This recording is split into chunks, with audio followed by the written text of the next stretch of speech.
Se eu puder ter o próximo slide, por favor.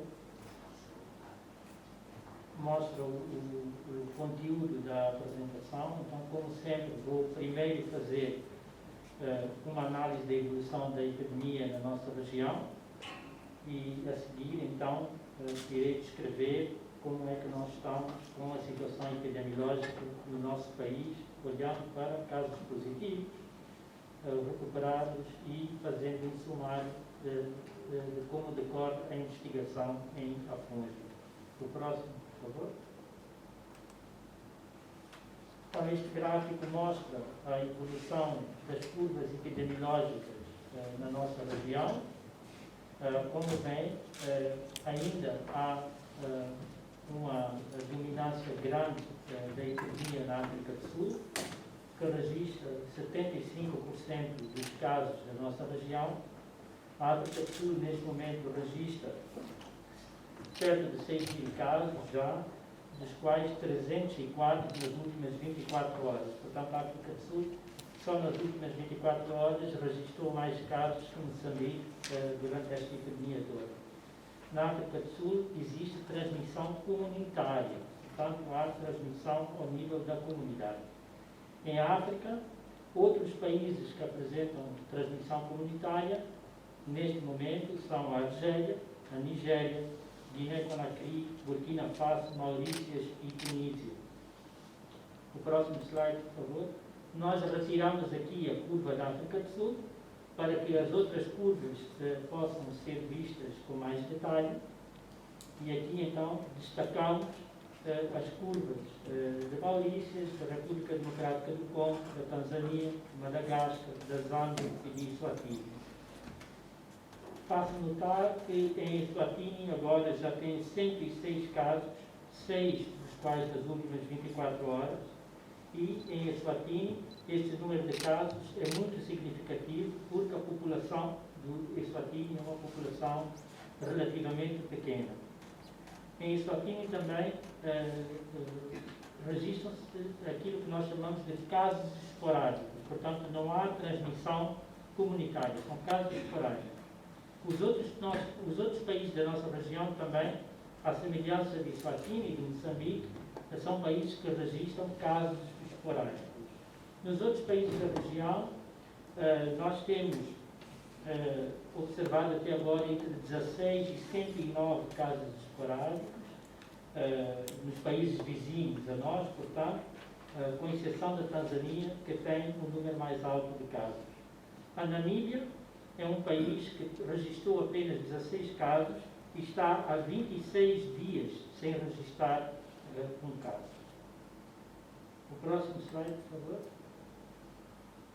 Aqui nós colocamos o número de casos por milhão de habitantes. Como os países têm populações diferentes, para se fazer uma comparação entre os países é útil utilizar alguma espécie de normalização dos dados. Então, nós calculamos o número de casos por milhão de habitantes desse país. Vem, então, que nos países aqui da nossa região, os países que apresentam uma maior taxa de transmissão são a África do Sul e o Eswatini, que são dois países vizinhos nossos. O próximo slide, por favor. Aqui nós fazemos a mesma apresentação, portanto, a apresentação do número de óbitos por milhão de habitantes.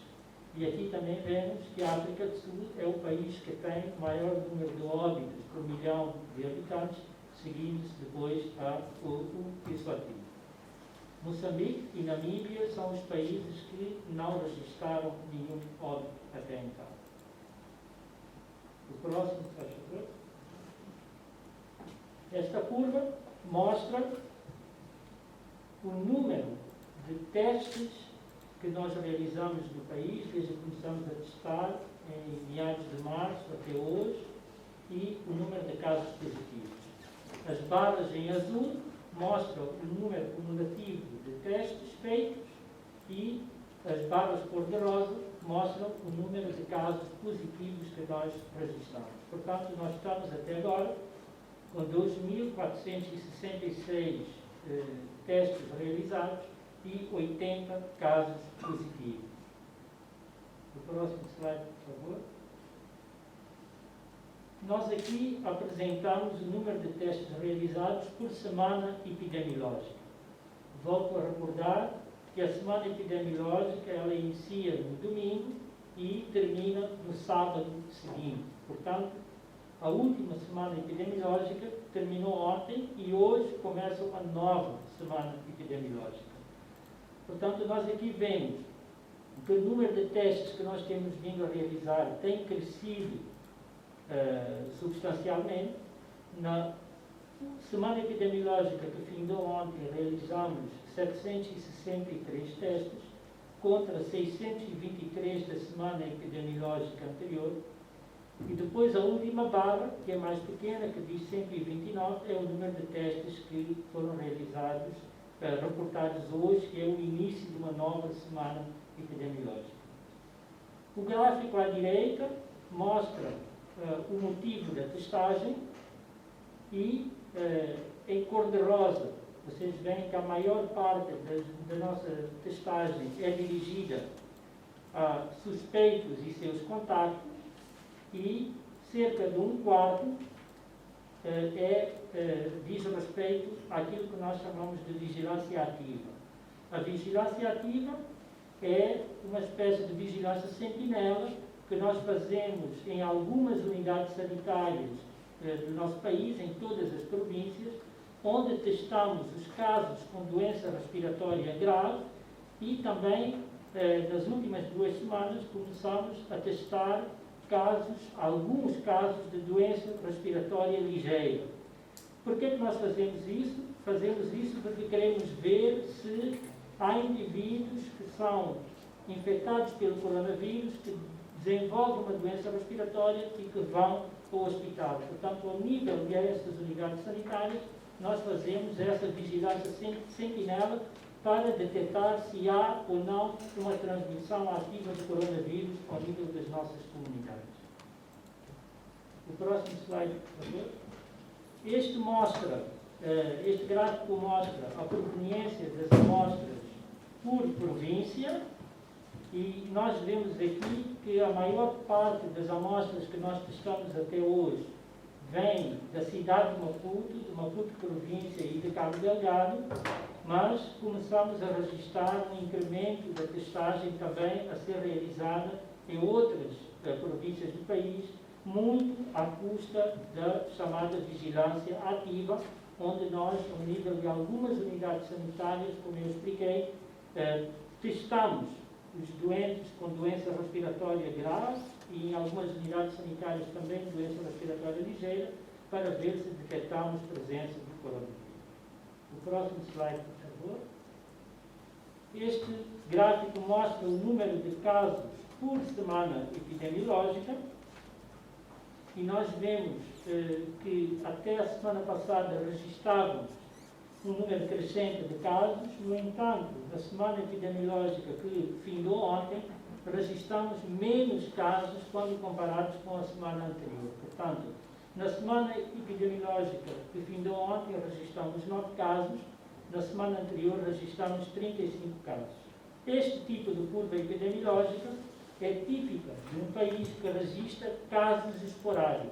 Como em Moçambique nós pensamos que não temos transmissão comunitária e temos casos esporádicos, este tipo de curva é típica, onde em algumas semanas registramos um número alto de casos, mas na semana seguinte podemos registrar um número menor de casos. Depois, a última barra que diz 1 é o dia de hoje, onde nós reportamos um caso. O slide seguinte, faz favor. Este slide mostra os mapas da localização dos casos. O mapa da esquerda é a província de Cabo Delgado, onde nós vemos 49 casos em Palma e 7 casos em Pemba. E o gráfico da direita mostra, então, o mapa da cidade e província de Maputo, onde nós vemos 5 casos na província de Maputo e depois 19 casos na cidade de Maputo.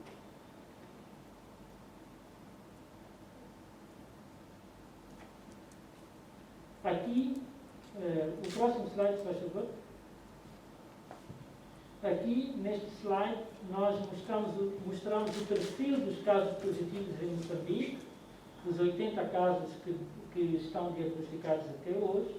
O primeiro gráfico, no canto superior esquerdo, mostra a distribuição etária e por sexo dos casos positivos. Há uma predominância de casos no sexo masculino, porque uma grande parte da nossa epidemia é dominada pelo número de casos que vêm de Afungi, um acampamento onde trabalham predominantemente homens. Do lado direito tem a distribuição das nacionalidades, e nós temos aqui 12 nacionalidades diferentes, casos de 12 nacionalidades diferentes, e também a maior parte dos estrangeiros que estão aqui listados no gráfico, que estão infectados, são pessoas que trabalham no acampamento em Afungi. O próximo slide, por favor. Este slide compara as características dos positivos nas últimas 2 semanas epidemiológicas. Portanto, à esquerda é a semana epidemiológica anterior e à direita é a semana epidemiológica que terminou ontem. Então, nós na semana epidemiológica anterior tínhamos 35 casos, todos eles relacionados com a investigação em Afungi. E nesta semana epidemiológica que terminou ontem, nós temos 9 casos, dos quais 8 relacionados com a investigação em Afungi, mas um que nós ainda estamos a investigar para perceber melhor a cadeia de transmissão. Faço notar aqui que, apesar de nós termos tido menos casos na semana epidemiológica que terminou ontem, nós temos 2 casos na cidade de Maputo, onde nós pensávamos que já não tínhamos mais cadeias de transmissão ativas. Estes 2 casos na cidade de Maputo vêm-nos chamar a atenção para a necessidade de vigilância contínua na cidade de Maputo e para também chamar a atenção para o facto de que podem haver cadeias de transmissão que não são detectadas de imediato. Portanto, chamando a atenção para o cumprimento das normas de prevenção na cidade de Maputo também. O próximo slide, por favor. Este slide sumariza as características dos recuperados, não inclui o recuperado que foi anunciado hoje pela doutora Rosa Marlene, mas mostra que na última semana nós tivemos 9 recuperados, com aquelas características que estão ali listadas, como a maior parte dos nossos casos são casos ou assintomáticos ou casos ligeiros, nós esperamos que todos os casos diagnosticados até hoje em Moçambique sejam recuperados. Dos 9 recuperados a semana epidemiológica que findou, 4 são de Afungi, 2 estão em Pemba, 2 na província de Maputo e 1 na cidade de Maputo. O próximo slide, por favor. Para terminar, queria fazer uma atualização da investigação que decorre em Afungi. Esta curva epidemiológica mostra o papel que têm os casos relacionados com Afungi na nossa epidemia. Em amarelo estão os casos positivos que não estão relacionados com Afungi. Em cor-de-rosa estão os casos relacionados com Afungi. Então vocês veem que esta nossa curva epidemiológica é fortemente dominada pelos casos que têm a ver com a investigação em Afungi. O próximo slide, por favor. Este slide tem 2 gráficos. O gráfico da esquerda mostra o número de casos diagnosticados por dia na investigação em Afungi, portanto, os 68 casos que temos relacionados com Afungi. E o lado direito, este gráfico de pizza, mostra a localização dos casos positivos relacionados com Afungi, onde vemos que a maior parte destes casos encontram-se num acampamento em Afungi. O próximo slide, por favor. Este é o meu último slide. Só para atualizar sobre como está a decorrer o plano de testagem em Afungi. Este acampamento em Afungi, no início, do processo de testagem, no dia 1 de abril, tinha 880 funcionários. Destes foram testados até agora 560, dos quais há um número importante de positivos. Nós ainda temos 320 funcionários por testar e prevemos que o último dia de colheita de amostras para testagem será no dia 5 de maio e depois, então, a partir daí, iremos finalizar esse processo de testagem em Afuncho e prosseguir com os trabalhos de desinfecção e eliminação de vírus ao nível deste acampamento. Muito obrigado pela atenção.